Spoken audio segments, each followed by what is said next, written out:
Wimfatanya n'izamu n'irondo shenge mbabarira ziko narurabo rutoha rutuhiwe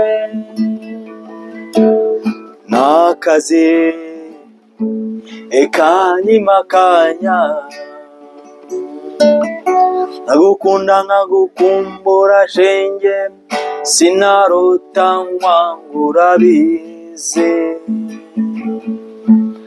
nabanitegura ngo nze kugusura uti namusohoka harakaze urukundo we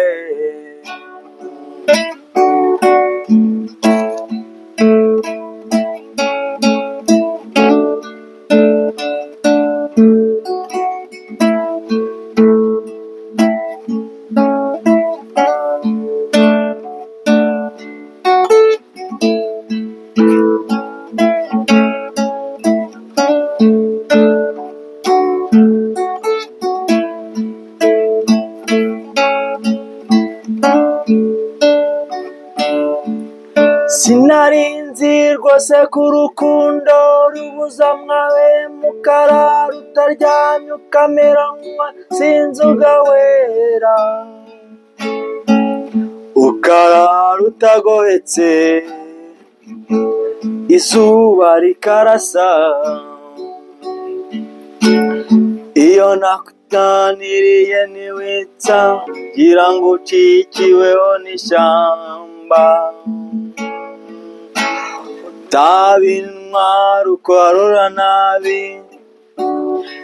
akujugunya ishyanga urukundo we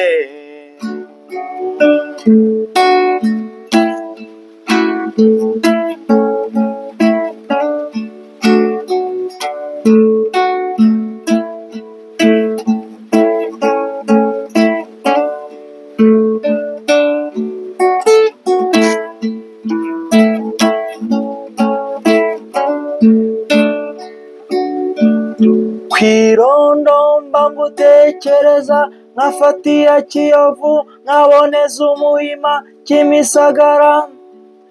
na Nyabugogo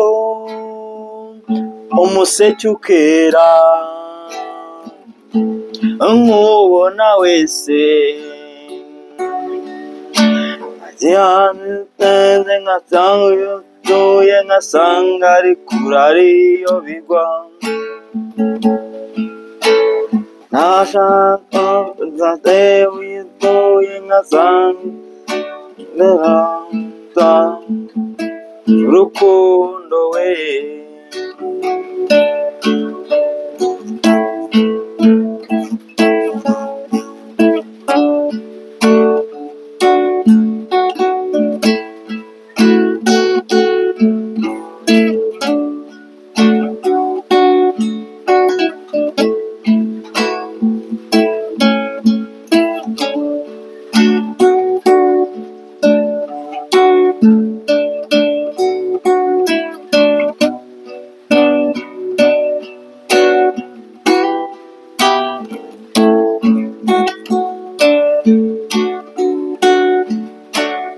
ziko nta rurabo rutoha rutuhiwe nziko akazi k'ubu